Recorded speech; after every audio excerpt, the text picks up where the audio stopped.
Well, it's about 8:39 in the morning, and me and Greg got a bit of a late start today. As you can tell, it's overcast, cloudy, and misty, rain a little bit. It was supposed to be raining at first light this morning, so to be honest, I was just lazy and didn't set the alarm.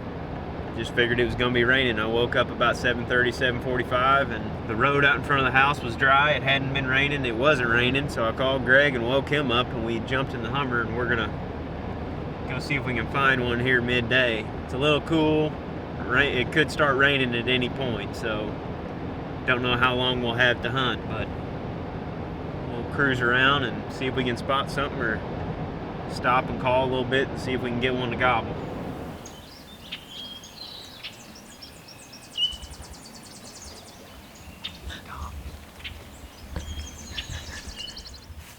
He's right on across the cove. He's probably just gonna stay down there along the edge of the water and work up into that cove. I've seen all kinds of tracks around that cove before. Yeah. We'll just back up. Stupid. It's just stupid. Me and Greg just pulled down to the end of this road, the first spot we hit, and I rounded the corner. I was just looking for tracks in the sand, and I looked up and there's a gobbler standing right across this cove.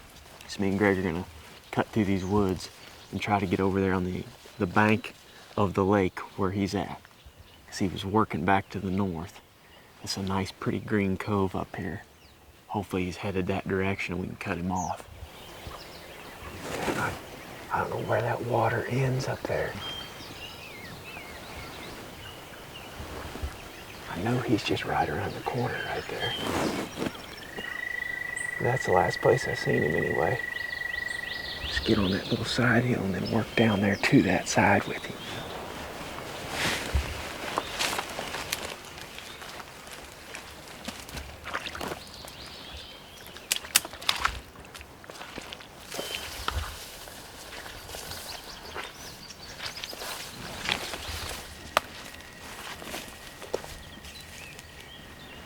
I think he's got to be just right over that lip right there.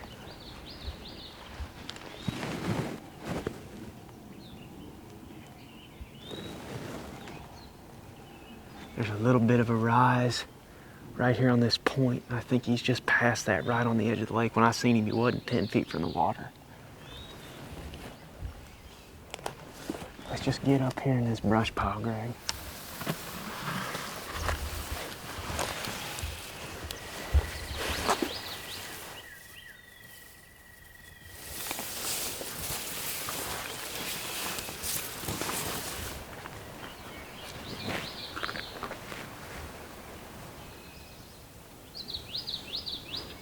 Ready?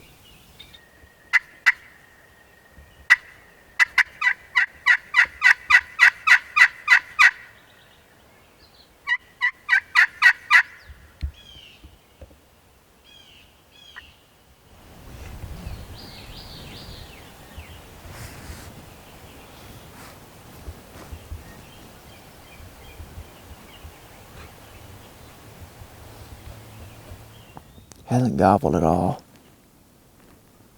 I don't know if that means because he left or he's just not gobbling or what, but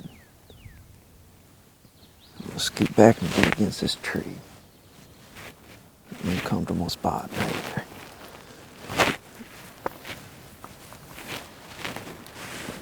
Whoa, whoa.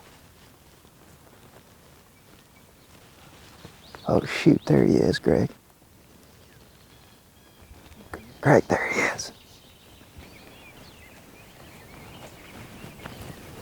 You see him?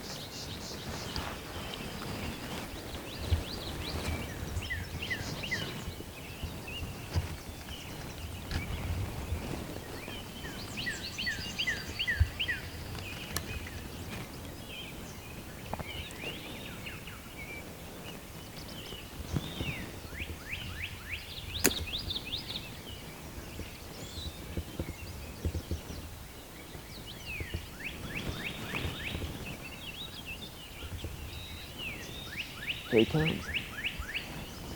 He's coming.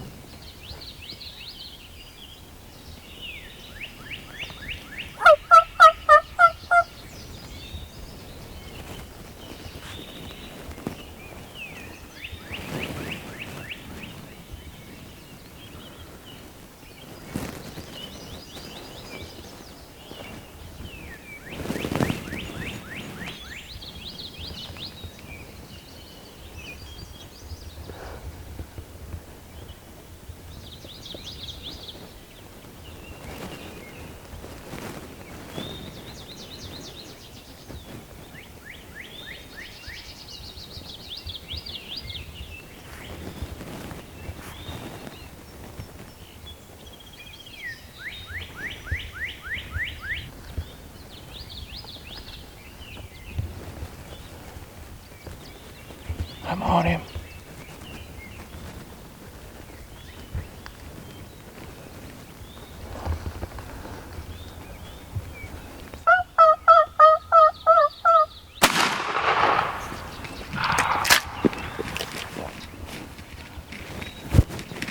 Get the heck out of here, Greg. Just like that.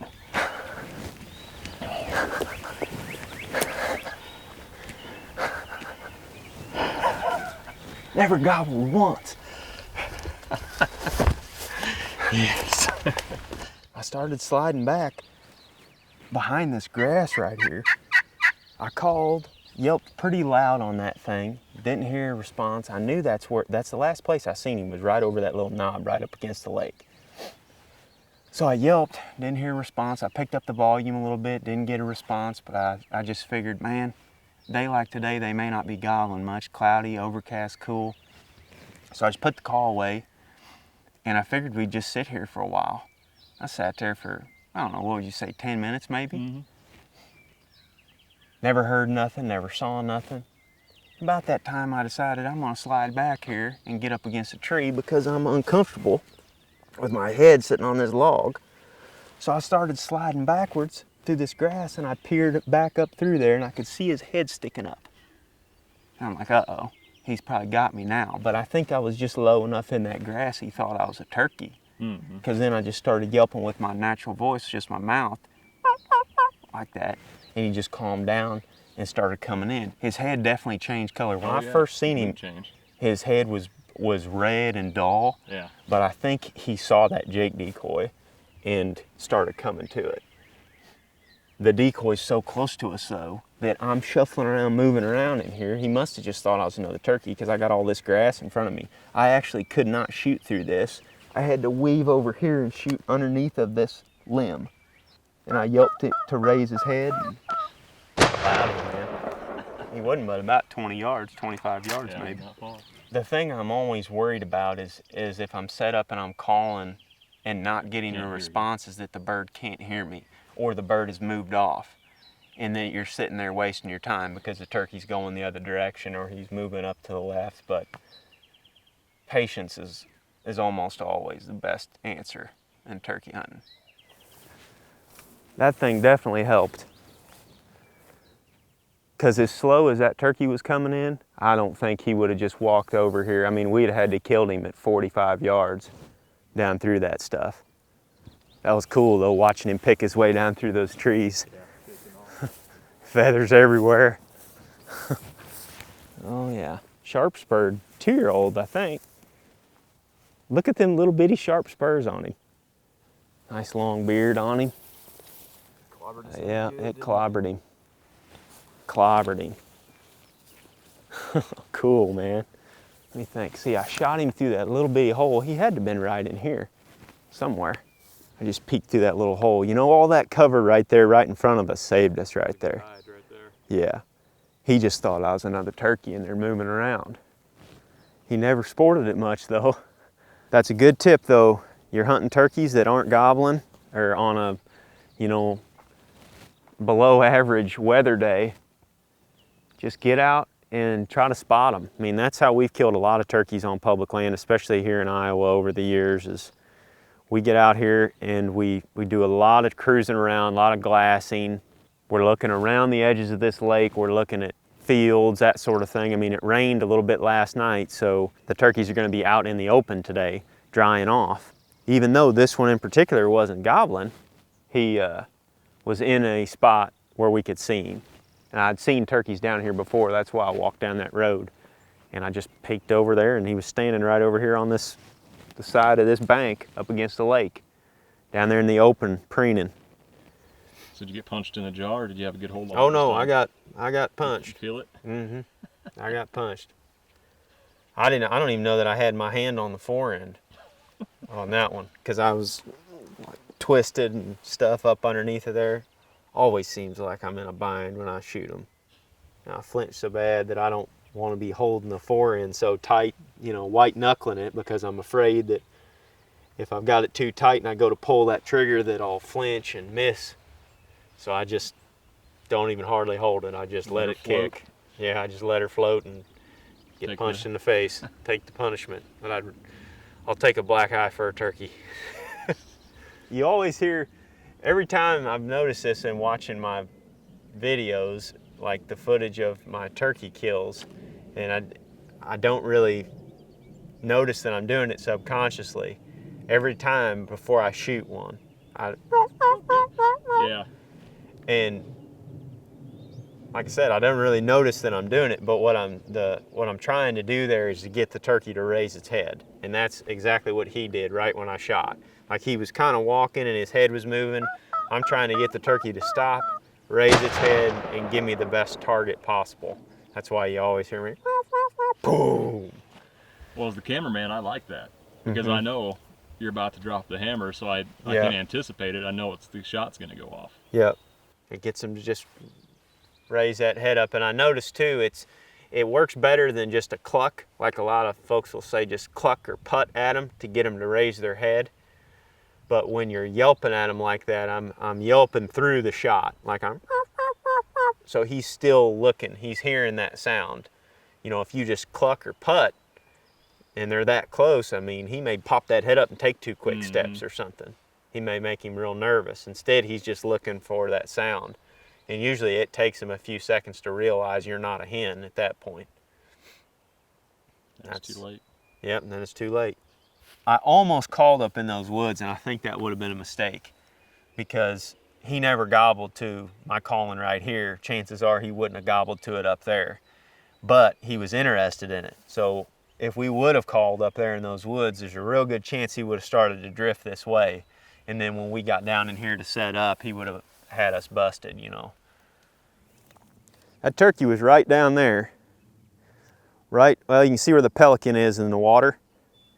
He was about 40 yards past that, right up against the edge of the water when I saw him from around the bend.